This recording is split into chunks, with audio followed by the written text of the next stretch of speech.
I'm Penny Adams. Welcome to the Winemaker's Minute. I'm the head of viticulture and winemaking at Wedding Oak Winery. I'm here today at High Valley Vineyard in San Saba County, taking a look in our Mourvedre block and deciding on the final pruning strategy for this year.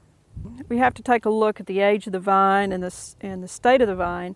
In this case, these vines are quite old and they have, as you can see, some missing spur positions that over the years have been shaded out and disappeared, allowing the yield to decline over a period of years. So we have to be mindful of that and leaving enough buds up for the fruit, and also allowing enough energy from the vine to push into new wood positions.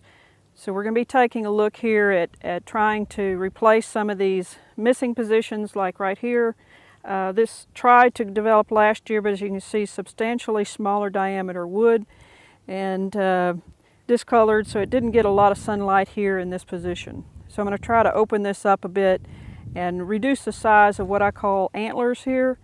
Once the size of these spurs get up too large, they actually misalign the fruit. Trellises were invented so you can put all the fruit in this fruiting zone. And once your spurs get misaligned, then you have misalignment of fruit, and fruit everywhere in the canopy that causes a more expensive, less economical farming of the vineyards. Okay, we're going. We're looking at a grapevine bud, which is called a compound bud because there's actually 3 buds in each node position in a grapevine. So you have a primary bud and a secondary bud and a tertiary bud, all in the same position.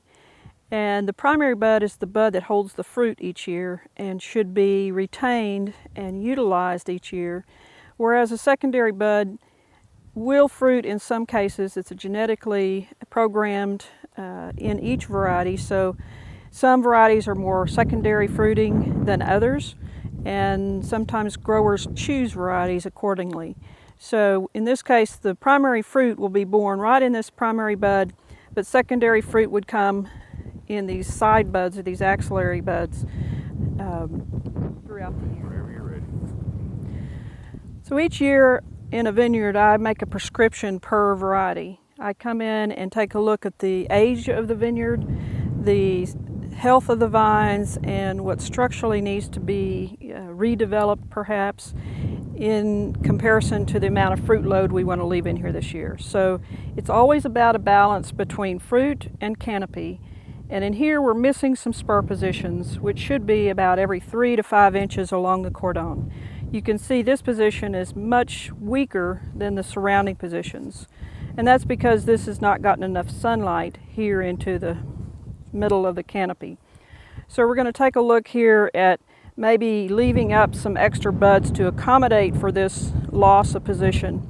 But first I'm going to take a look and cut into this vine, into this position, to see if it actually has any live wood in it. Now it seems to be pretty dead, although the buds looked pretty good. So there's not really any live wood in this position. So I'm going to try to cut out as much as possible here, and then I'm going to accommodate on either side for replacing those positions that are missing here. So that means I need to leave the lowest position here and perhaps cut out the uppermost position here. But we need to balance this crown out here such that you have good spacing. So first and foremost, I'm going to take out this topmost crossing shoot and take it out of the picture. And then I'm going to take a look here. The bottom bud, we want to leave a 2-count spur. So the bottom bud is not a count bud. This is the first count bud on this position. Grapevine buds are alternating, so they go this direction, the other direction, etc. So the first count bud is actually on this side. The second count bud is here, and then we cut above that, leaving this last bud position pointing towards the east here. When we take a look at this spur position, we want to fill this void over here, and so we're going to leave the last bud up over here coming into this space. So So you have to visualize where each one of these buds is moving. And then we're going to leave this bud here is the first count bud, this is the second count bud, and then we take the rest of that off.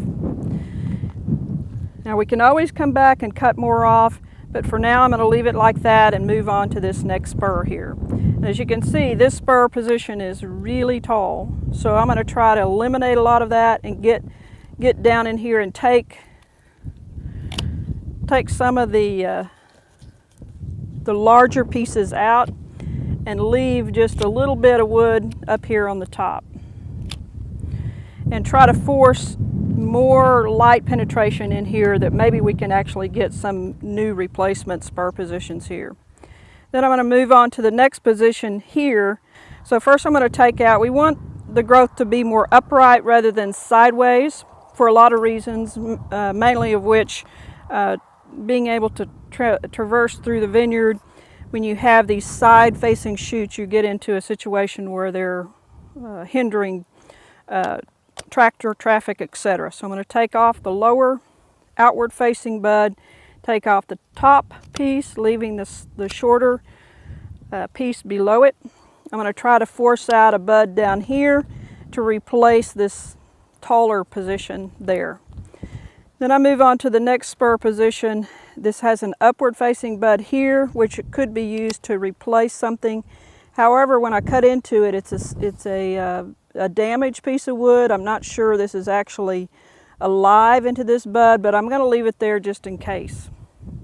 And then I'm going to take this topmost position out here, leaving the bottom most upright position and two buds at this one. And then we're going to move on to the next positions here within the canopy. You can see this one is struggling a bit. It's very small in diameter. The smaller the wood, you want to leave less wood.